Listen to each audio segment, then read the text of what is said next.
Oke, bismillahirrahmanirrahim. Assalamualaikum warahmatullahi wabarakatuh. Terima kasih buat ibu-ibu semuanya telah bisa meluangkan waktunya untuk pemaparan rencana tindak lanjut dalam program PKG PJOK ini.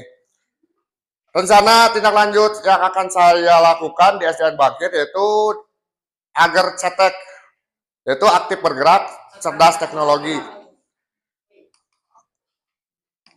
Latar belakang yang menjadi kenapa saya melakukan program ini, karena saya mengangkat dari isu-isu sosial yang ada di lingkungan kita, yaitu tentang sedentary lifestyle. Nah sih sedentary lifestyle itu, sedentary itu kalau bahasa Cimanggungnya itu mager, malas gerak. Nah jadi kalau bahasa itunya sedentary. Jadi itu ke aktivitas bukan hanya siswa, tapi kita juga sebagai tenaga pendidiknya, seperti kita pesan makanan sekarang nggak berangkat langsung, kita GoFood. Kita belanja nggak ke toko langsung, kita bisa di Shopee. Nah, itu salah satu sedentary lifestyle itu. Jadi, sebelum kita ke siswa, nah kita juga sebagai tenaga pendidik harus memberikan contoh kepada siswa untuk hidup aktif dalam kehidupan sehari-harinya.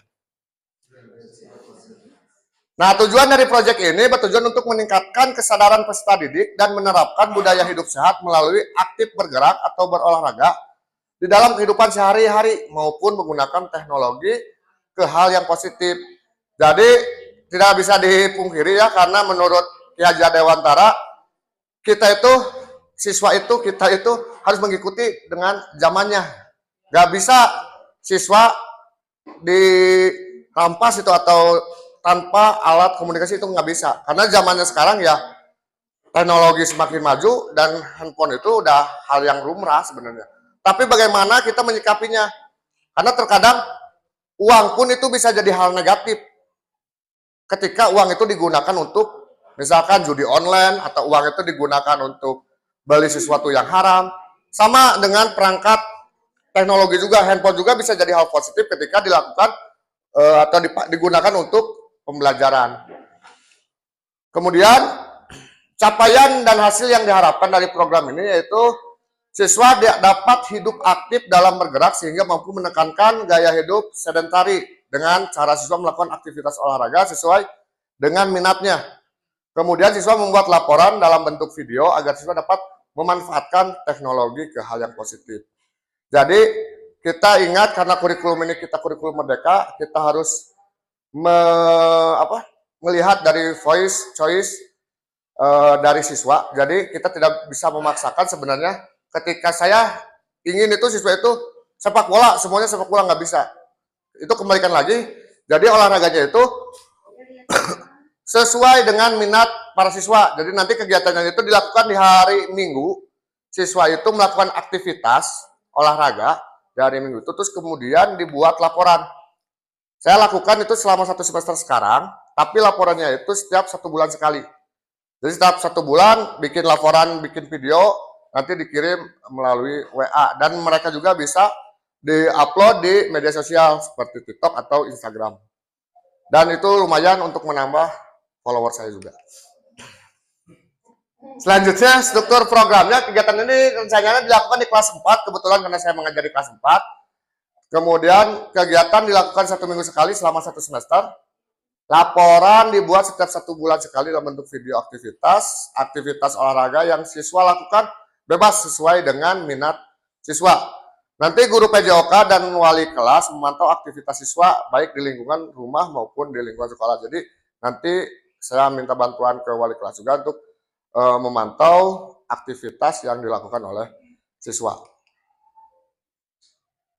Kemudian kapasitas yang dimiliki, sumber daya yang dapat digunakan antara lain adalah sumber daya manusia, yaitu peran orang tua siswa dalam terlaksananya program ini, karena jika dukungan orang tua tidak ada, sangat sulit program ini berjalan dengan baik. Selain itu ada juga peran guru juga menjadi sumber daya yang sangat penting, karena peran guru di sini bertugas untuk memantau aktivitas yang dilakukan oleh siswa.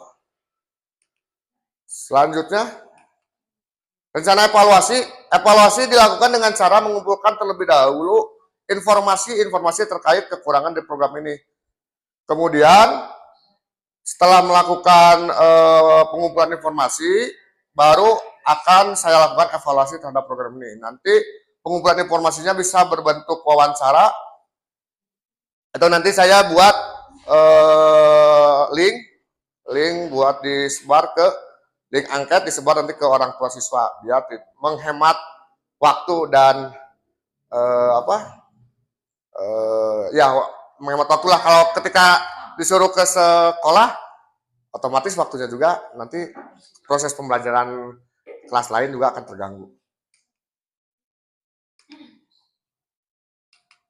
Tantangan nih, ini yang terakhir, tantangan, kemungkinan tantangan dari program ini diantaranya, satu, siswa itu malas melakukan aktivitas olahraga. Biasanya di hari Minggu itu, siswa itu lebih banyak sekarang itu rebahan, main game, karena biasanya 1 minggu sekali dikasih waktu untuk main gamenya. Jadi di hari Minggu itu biasanya mereka malas untuk melakukan aktivitas olahraga. Kemudian orang tua juga terlalu sibuk dengan pekerjaannya sehingga tidak mengingatkan anaknya untuk melakukan aktivitas. Biasanya orang tua, apalagi yang kerja, orang tuanya, dua-duanya kerja, ketika hari Minggu itu mereka fokus ke beberes rumah misalkan. Jadi si anaknya itu di sok ameng atau sok main game, main tengah ganggu gitu. Jadi fokus orang tuanya itu tidak terlalu fokus kepada siswa. Kemudian yang ketiga, kemungkinan dari tantangan program ini, guru kesulitan mengontrol aktivitas siswa ketika berada di luar lingkungan sekolah, baik di rumahnya, karena jaraknya juga saya dan siswa itu lumayan, jadi nggak mungkin saya tiap minggu ngontrol ke rumah siswa masing-masing kelilingan itu kan. Jadi itu pasti sulit juga, itu menjadi tantangan buat saya tentang program ini. Nah, ini terakhir, jangan takut berjalan lama, takutlah jika hanya diam di tempat. Mungkin pemaparan program saya cukup sekian. Terima kasih atas waktunya. Tutup ya. Wassalamualaikum warahmatullahi wabarakatuh. Waalaikumsalam.